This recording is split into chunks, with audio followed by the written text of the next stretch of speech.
Gospodine Gruevski, kako komentirate aktualno političko stanje u Makedoniji? Je li to svevrsni politički državni udar?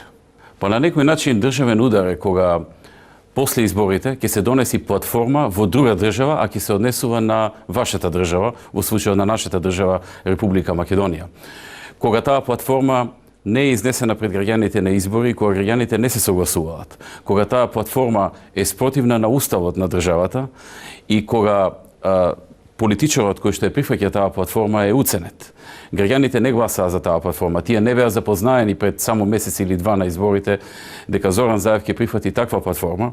И со таа платформа мнозинството македонци ќе се однесат во опозиција со цел малцинството македонци и мнозинството албанци во Македонија да ја донесат таа платформа.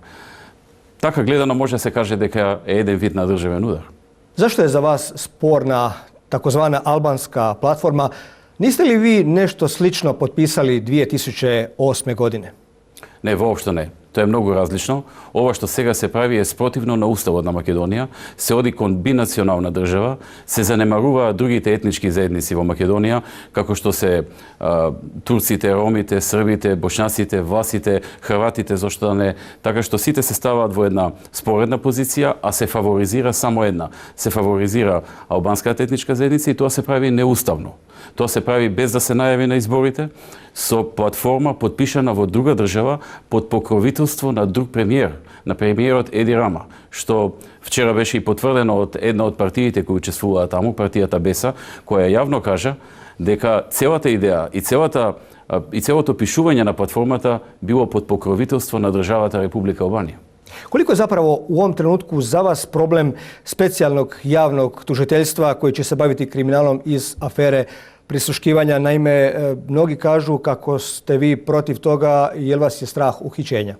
Тоа нема врска со ова што се случува сега и тоа е еден од изговорите на СДСМ како да му објасни на народот зошто ВМРО-ДПМН не го прифаќа ова. ВМРО-ДПМН му понуди друга алтернатива на СДСМ, а тоа е своите 51 пратеник да ги даде на СДСМ заедно со нивните 49 да има 100 пратеници со кои што ќе формира влада. Ако сакаат, премиер нека биде Зоран Заев, но да се откажат од платформата направена во Тирана. Govori se da predsjednik Republike, gospodin Ivanov, pokušava VMRO ostaviti na vlasti uz pomoć političke krize. Најдобро за тоа ќе си одговори, ќе си даде објаснувања за неговите ставови господинот Иванов. Но она што сакам да го кажам е дека само народот е тој кој што една партија може да ја донесе и да ја одржи на власт. ВМРО-ДПМН се подпира на граѓаните, се подпира на народот, на својата платформа и на она што го понуди на изборите на народот.